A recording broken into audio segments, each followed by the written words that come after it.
Assalamualaikum warahmatullahi wabarakatuh. Halo teman-teman semuanya. Di sini pernah nggak sih kalian ngerasa lelah banget sama dunia kampus? Tugas yang menumpuk, organisasi yang nggak kelar-kelar, dosen ngasih deadline mepet, belum lagi ekspektasi orang tua, belum lagi tekanan sosial yang datang entah dari mana. Kadang rasanya pengen bilang stop dulu deh, aku butuh nafas. Nah, di sini aku punya teman, sebut aja nih namanya Rani.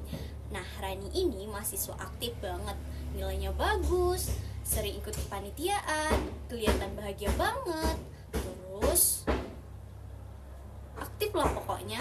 Tapi suatu hari dia tiba-tiba bolos nih masuk kelas.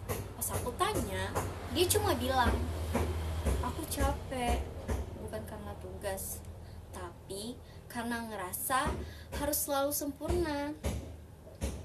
Dan waktu itu aku sadar, banyak nih dari kita yang mungkin juga sama nih kayak Rani, kelihatan kuat, tapi di dalam hati lagi berusaha bertahan.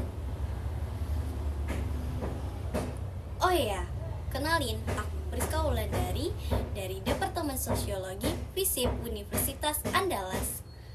Nah, hari ini aku pengen ngajak kita semua buat ngobrol tentang hal yang sering kita rasain tapi jarang nih kita bahas, yaitu tentang healing dan gimana nih caranya kita menyembuhkan diri dari tekanan kampus.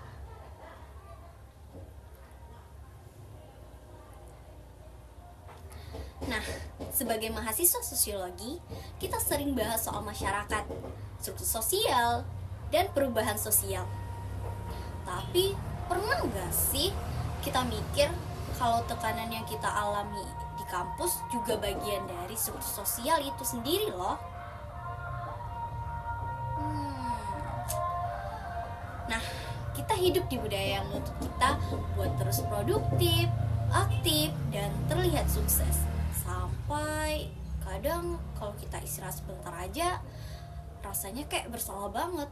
Kita jadi takut dibilang pemalas lah, padahal kita cuma pengen tenang sejenak. Nah, disinilah aku pengen ngenalin konsep yang aku sebut Sociology of Healing. Nah, artinya healing itu bukan cuma tentang liburan, jalan-jalan, atau rebahan seharian, tapi juga tentang hubungan sosial, tentang gimana kita saling nyembuhin lewat empati, dukungan, dan bahkan ruang aman buat cerita. Nah, kalau kita lihat lebih dalam, proses healing itu gak bisa dilepaskan dari lingkungan sosial kita. Nah, kita itu butuh teman yang mau dengerin tanpa ngejudge. Kita butuh lingkungan kampus yang bukan cuma ngajarin teori, tapi juga ngajarin kita buat peduli. Dan kita butuh diri sendiri yang mau bilang, aku capek, tapi aku gak akan nyerah.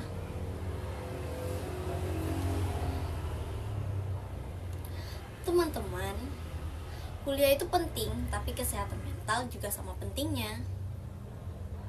Kita nggak harus kuat tiap hari. Kadang cukup bertahan aja itu udah cukup keren banget. Mulai sekarang, yuk kita ubah cara pandang kita tentang healing. Bukan cuma buat diri sendiri, tapi juga buat saling nyembuhin satu sama lain. Kalau ada teman yang tiba-tiba diem, jangan langsung menilai. Mungkin dia cuma butuh ditemani, bukan didengar, bukan dikasih saran. Dan buat kalian yang lagi ngerasa capek, aku mau ngutip sedikit lirik nih dari lagunya Brian Rahmatio yang judulnya Safe Feeling, yang menurut aku pas banget nih buat tema ini.